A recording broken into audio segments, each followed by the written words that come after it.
Blacktown council সংলগ্ন চত্বরে গত ১৪ই মে cancer council of new south ওয়েলসের জন্য অর্থ সংগ্রহের উদ্দেশ্যে আয়োজন করা হয়েছিল সকালের নাস্তা।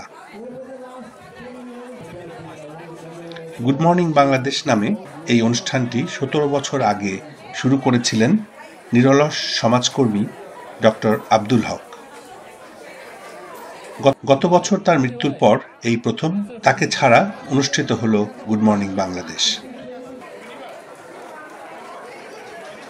ব্ল্যাকটাউন এবং তার আশপাশের এলাকা থেকে উল্লেখযোগ্য সংখ্যক মানুষ সপরিবারে এই জনহিতকর কাজে অংশগ্রহণের জন্য এগিয়ে এসেছিলেন।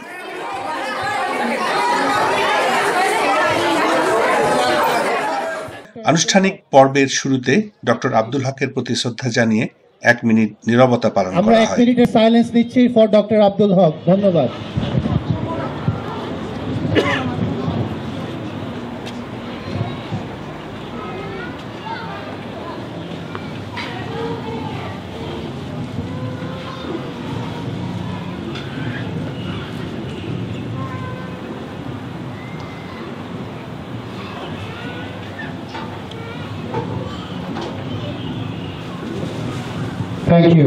অনুষ্ঠানে বক্তব্য রাখেন ব্ল্যাকটাউন সিটি কাউন্সিলের মেয়রের প্রতিনিধি কাউন্সিলর সুসাই বেঞ্জামিন, বাংলাদেশের অনারারি কনসাল জেনারেল অ্যান্থনি কুডি, বাংলাদেশ মেডিকেল সোসাইটির সভাপতি ডাক্তার মতিউর রহমান, ক্যান্সার কাউন্সিলের প্রতিনিধি ক্রিস্টাল হুম, জনাব মোস্তফা আবদুল্লাহ এবং ডক্টর কায়ুম পারভেজ।